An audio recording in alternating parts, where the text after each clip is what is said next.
அனைவருக்கும்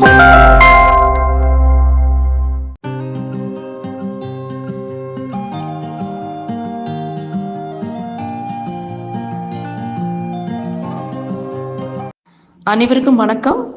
நம்ம திருக்குறள் பற்றி பார்த்து கொண்டிருக்கின்றோம். அதில் அறத்துப்பாலின் 4வது அதிகாரமான அரண் வலியுறுத்தலின் 5வது பாடல், அழுக்காறு அவா வெகுளி இன்னா சொல் நான்கும் இழுக்கா இயன்றது அறம். இதோடைய பொருள் பார்க்கலாம். அழுக்காறு அப்படின்னா பொறாமை, வஞ்சனை, சூழ்ச்சி, இதெல்லாம் பாத்தீங்கன்னா அழுக்காறு அப்படின்னு சொல்லுவாங்க. இதெல்லாம் மனதுக்குள்ள இருக்கக்கூடியது மிகப்பெரிய அழுக்குன்னு சொல்றாரு. இந்த மனதுல இருக்கக்கூடிய இந்த அழுக்கு நமக்குள்ள இருந்தது அப்படின்னா இது நம்மளை மேன்மையடைய செய்யாது. இப்ப அதனாலதான் அதை முதன்மையாக வைக்கிறாரு. இது என்ன செய்யும் அப்படின்னா மற்றவர்களை அழிப்பதோடு அல்லாமல் இது தன்னையே அழித்து விடும். இந்த எண்ணமானது நமக்குள்ள இருந்துச்சு அப்படின்னு சொன்னா இது கொஞ்சம் கொஞ்சமா என்ன பண்ணும் அப்படின்னா இது நம்ம முன்னேறவே விடாது எந்த விஷயத்திலயுமே. இது ஒரு விதமான நம்மளுக்கு மனசுல பாத்தீங்கன்னா இந்த மாதிரியான குணங்கள் இருக்கும்போது மனசு ஃப்ரீயாவே இருக்காது. அப்படி லைட்டா ஃபீல் பண்ணுவோம் இல்லையா? அது எப்ப இருக்கும் அப்படின்னு சொன்னா இந்த மாதிரியான குணங்கள் நம்ம கிட்ட எப்ப இல்லாம இருக்குதோ அப்ப நம்ம நிம்மதியா லைட்டா ஃபீல் பண்ணுவோம். நம்ம விரும்புறதும் அதுதான். அதனாலதான் என்ன சொல்றாங்கன்னா நம்ம அந்த மாதிரி இருக்கும் பொழுதுதான் என்ன ஆகும்னா நம்ம இந்த வாழ்க்கையை சிறப்பா வாழ முடியும், நோய் நொடியற்று சந்தோஷமா வாழ முடியும். அதுக்காண்டிதான் பெரியவங்க என்ன சொல்றாங்க அப்படின்னா இந்த மாதிரியான குணங்களை வளர்த்துக்கோங்க, இதுதான் மிகச்சிறந்த அறம் அப்படின்னு சொல்லி நம்மளுக்கு வலியுறுத்துறாங்க. அதுல ஏன் அதை முதன்மையா சொன்னாருன்னா அது மிகப்பெரிய கொடிய ஒரு விஷம் போன்றது இதெல்லாம். சோ அழுக்காறு அவாங்கிறது பேராசை, செகண்டரி பேராசை. பேராசையும் பாத்தீங்கன்னா நம்மள அழிச்சிடும். கண்மூடித்தனமா நம்மளை அதை நோக்கியே செலுத்தி என்ன பண்ணோம்னா படுகொலியில தள்ளி விட்டுடும். இந்த ஆசை பேராசை நம்மளுக்கு என்ன பண்ணும் அப்படின்னா முன்னாடியே நம்ம கண்ணை மறைச்சிடும். நம்ம படுகொலியில விழுந்ததுக்கு அப்புறம் தான் தெரியும், ஐயோ நான் மதிக்கட்டு பேராசைப்பட்டு இந்த குழியில விழுந்துட்டேனே அப்படின்னு சொல்லி நம்ம அந்த துன்பத்துக்குள்ள நம்ம இழுத்து விட்டதுக்கு அப்புறம் தான் நம்மளுக்கு தெரியும். அதனால பேராசை அப்படிங்கிறது இருக்கக்கூடாது. வெகுளிட கடும் கோபம் அப்படின்னு சொல்லுவாங்க, அறியாமையும் சொல்லுவாங்க. கோபமே அறியாமையில தான் வருது.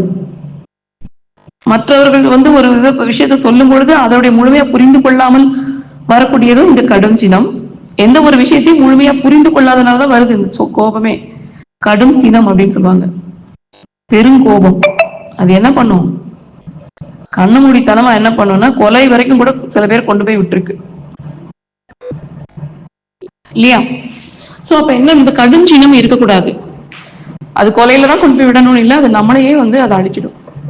மற்றவர்களை அழிக்கதோ இல்லையா அது நம்மளையே அழிச்சிடும். அதனால இந்த கடும் சினம் வெகுளி இருக்கக்கூடாது. அதுல அறியாமை இருக்குது, அதனாலதான் அந்த கோபங்கள்லாம் வருது. அதனால அறியாமை இருக்கக்கூடாது, இந்த பெருங்கோபமும் இருக்கக்கூடாது. இன்னாச்சல் தீய வார்த்தைகளை பேசுறது அது முதல்ல நம்மளுடைய மதிப்பு குறைக்கும். உள்ளுக்குள்ள எப்படி இருக்கோங்கிறத வெளிக்காட்டுறது நம்மளுடைய வார்த்தைகள் தான். சோ உள்ளுக்குள்ள நாம அமைதியா இருக்கணும் அப்படின்னு சொன்னா நம்ம வார்த்தைகளுமே ரொம்ப கவனமா இருக்கணும். இதன் மூலமாகவே நம்மளுடைய மனதும் கூட மாசுபடுறதுக்கு வாய்ப்பு இருக்குது. இனிய சொற்களை பேசும் பொழுது நமக்குள்ளேயும் ஒரு இனிமை ஏற்படும். இந்த இன்னாச்சொல்ல பேசும்போது நமக்குள்ளேயுமே ஒரு அசௌகரிய நிலை இருக்கும். சோ மனதானதை நம்ம தெளிவா வைத்துக் கொள்ள வேண்டும். நாம அப்படி இருக்கணும் அப்படின்னு சொன்னா இந்த 4 குணங்களை நம்ம ஃபாலோ பண்ணணும். அழுக்காறு, அவா, வெகுளி, இன்னாச்சொல். பாத்தீங்கன்னா வார்த்தை இன்னாதுன்னு சொல்ல முடியாது, அப்படி பேசுவாங்க. அதை நாம காது கொடுத்து கேட்க கூட முடியாது. அது மற்றவர்களுக்கு ஒரு முகசுளிப்பை உண்டாக்கும், நம்ம மேல ஒரு மதிப்பு குறைக்கும், நம்மளுக்குமே என்ன பண்ணும், ஒரு இனிமையை ஏற்படுத்தாது. சோ 4 இழுக்கா என்றது அரண். நம்மளை சிறுமைப்படுத்தாமல் பார்த்து கொள்ள வேண்டும். இழுக்குன்னா என்னது, சிறுமை. நம்மளுக்கு ஒரு கெட்ட பெயரு, ஒரு சிறுமையை ஏற்படுத்தக்கூடியது, அவமதிப்பை ஏற்படுத்தக்கூடியது எது அப்படின்னா இந்த 4. இந்த மாதிரி சிறுமையை நமக்குள்ள வைத்துக் கொள்ளக்கூடாது. இது இழுக்கு அப்படிங்கிறாரு.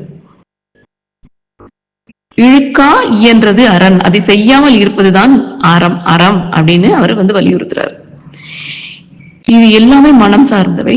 நம்மை சார்ந்தவை, நம்மளுடைய நன்மையை கருதிதான் இதெல்லாம் சொல்றாரு அவரு.